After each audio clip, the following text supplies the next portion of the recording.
A otro territorio donde ha corrido la sangre en el 2014 y donde también hubo algunas capturas espectaculares.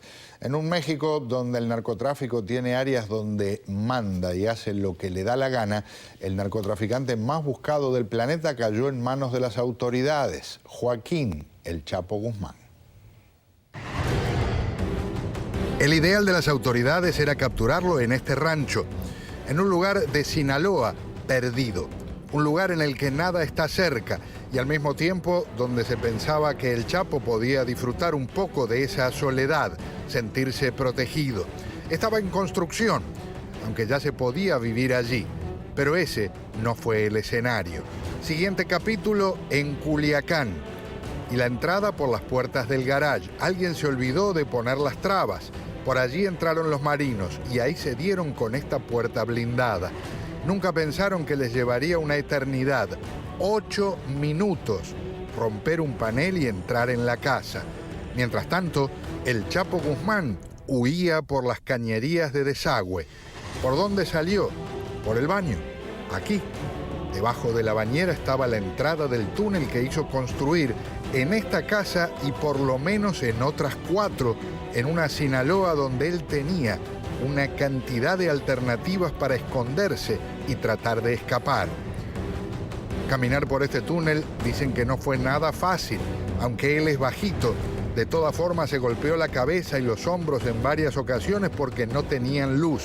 Fue dejando una maleta con ropa, un lanzagranadas, después algunos otros proyectiles. Y aquí, en la salida, que por cierto está muy cerca de la sede de gobierno de Culiacán, allí lo recogieron para llevárselo rumbo a Mazatlán. Ahora sí, la cita con quienes lo buscaban implacablemente estaba marcada. Temprano en la madrugada, rompiendo esta puerta, un grupo especializado de la Marina Mexicana entró y a partir de ese momento, 3 minutos. En un cuarto, sus mellizas con 2 empleadas.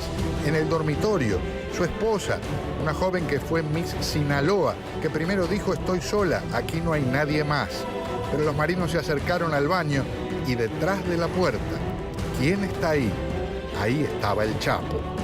Y el hombre que fue héroe de tantos narcocorridos, un hombre que se calcula tiene cientos de millones de dólares. Algunas publicaciones aseguran que más de 1000. Allí cayó. Allí se entregó, escondido tras la puerta de un baño. Después, el viaje en helicóptero y luego en avión hasta una cárcel y allí una conversación de la que han trascendido algunos detalles, diciendo, por ejemplo, que los caballeros templarios son rateros mugrosos. El Chapo orgulloso dijo: soy narcotraficante, no extorsiono ni robo.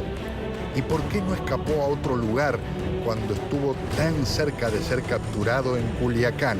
¿Por qué no se fue al monte?, le preguntaron. Es que quería ver a mis niñas, aseguró el Chapo Guzmán.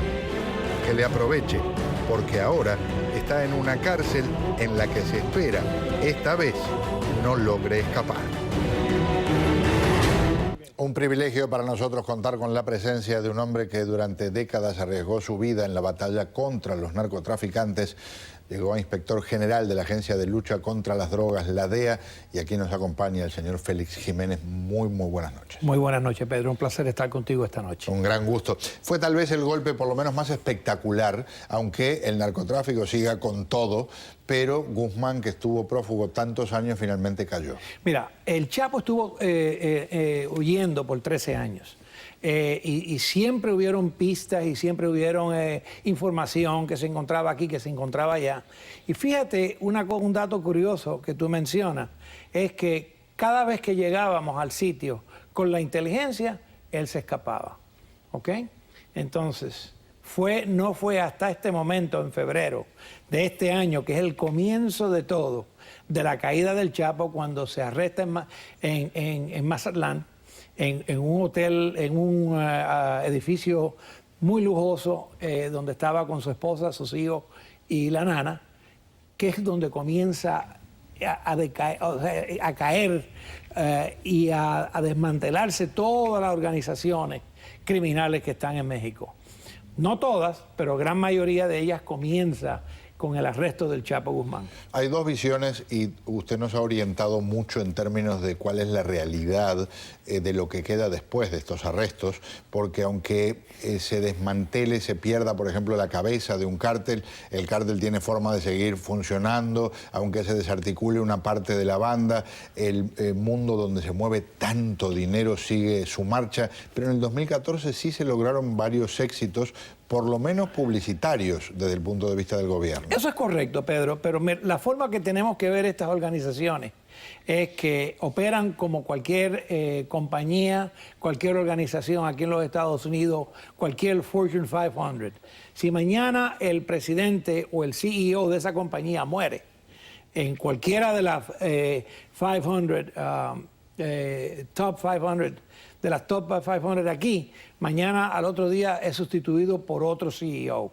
O sea, el producto se sigue vendiendo, la empresa continúa moviéndose, posiblemente de distintas formas, pero sí sigue corriendo, vendiéndose los productos. Y eso es lo que ocurre con estas organizaciones. Una cosa curiosa, antes de la llegada del PAN al gobierno en México, siempre se hablaba de que el PRI mantenía una forma de acuerdo, no sé si formal o por lo menos informal, con los narcotraficantes en términos de que ustedes sí pueden seguir haciendo lo suyo, pero mantengan bajo perfil. Llega Fox, sube un poquito la presión, llega Calderón, sube muchísimo la presión, declara una guerra más abierta, mueren miles y miles de personas. Se dice que cuando vuelve el PRI dijeron, bueno, fracasó el PAN en su intento, vamos a hacerlo de otra forma y nos va a ir mejor. Pero el narcotráfico sigue funcionando con un entusiasmo descomunal. Mira, Pedro, lamentablemente, cuando analizamos todos estos cambios de gobierno y analizamos quítate tú para ponerme yo, el resultado final es la corrupción. La corrupción es rampante en México. La corrupción comienza desde el tope hasta el más bajo. Y es imposible, pero imposible, de combatir estas organizaciones criminales, porque altos oficiales de gobierno, altos políticos en los sistemas, están comprados por estas organizaciones. Y cuando hablamos de dinero, no estamos hablando de 1 millón, estamos hablando de billones de dólares. O sea, que dinero hay para comprar a cualquier oficial, a cualquier persona que sea corrupta. Y eso es lo que se vive en México. El señor Jiménez, el inspector Jiménez, nos hizo una anécdota en algún momento de este 2014 que le voy a pedir que repita porque me resultó un símbolo espectacular de lo que es esa corrupción, y es cuando la DEA le da a autoridades mexicanas dinero para comprar pesticida para erradicar plantíos. Creo que eran de marihuana o eran de... Era de la amapola. De la amapola, para hacer heroína. Heroína, correcto. ¿Y qué ocurrió entonces? Bueno, mira, era un proyecto que teníamos en conjunto con el gobierno de México, donde nosotros, a través de una técnica sumamente clasificada, le dábamos al gobierno de México las coordenadas donde se encontraban esos plantíos. O sea, le decíamos, aquí donde se encuentra. Le tomábamos fotografía, le dábamos la información y encima de esto, el proyecto que estábamos envueltos, se compraron los aviones, se compraron todo el equipo necesario para rociar los campos de amapola con el pesticida para matar el insecticida para matar herbicida era, el ¿verdad? herbicida, Herbicida. el herbicida. El herbicida para matar los plantíos. Bueno, lamentablemente, como la corrupción es rampante en México, básicamente lo que hacía los militares, o sea, la gente los militares a cargo de este proyecto, lo que hacían era vendían el herbicida y lo que hacían era el agua que se le echaban abono líquido, y entonces en vez de matar las plantas de amapola, lo que hacían era fumigar para que la amapola subiera y creciera más fértil. Qué horrible. Una cosa increíble.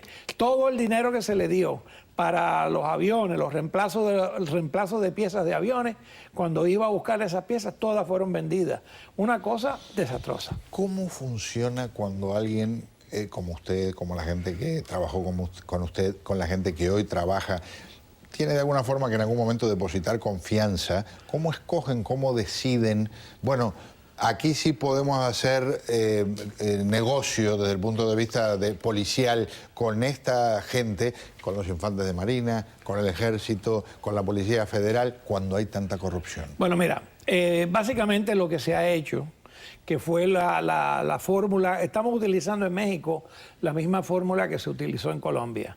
O sea, se establecen unidades, el cual son sumamente confiables, y entonces lo que se hace es a estas unidades que son financiadas o ayudadas por el gobierno de los Estados Unidos, estos oficiales que están, estos soldados, a todos ellos, cada 30 días, cada 45 días, se le da un polígrafo para asegurarnos de que esta persona no está corrupta. Detector de mentiras. Detector de mentiras, para determinar su credibilidad y su confianza y su participación en estas unidades altamente clasificadas para trabajar en estos tipos de proyectos de buscar estos individuos.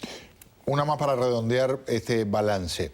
Un episodio que tiene marginalmente la presencia de sicarios del narcotráfico, pero que en realidad habla también de corrupción y de criminalidad política, con el alcalde de Iguala, en el estado de Guerrero, y su esposa, principales sospechosos en la ejecución, cremación y después distribución de restos en un basurero de 43 estudiantes mexicanos.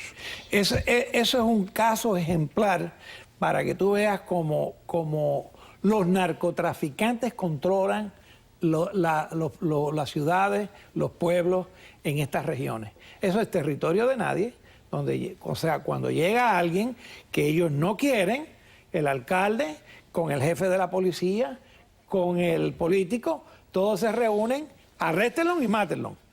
Y aquí no pasó nada, y entonces lo que normalmente ocurre es que hay la desaparición de 43 personas que jamás se van a encontrar. ¿Por qué? Porque los han matado, los han calcinado y enterrado en una fosa, y ahí nadie investiga y nadie sabe nada. Qué gusto tenerlo con nosotros, aunque el tema sea tan áspero, aprendemos cada vez que está aquí con nosotros. Lo mejor para usted y que se avecine un 2015 espectacular. Igualmente, Pedro, un placer haber trabajado contigo este año y que este año le traiga a ti, tu familia y a los televidentes un gran 2015. Muchísimas gracias. Un gusto. Vamos a un paréntesis. Al regresar, un par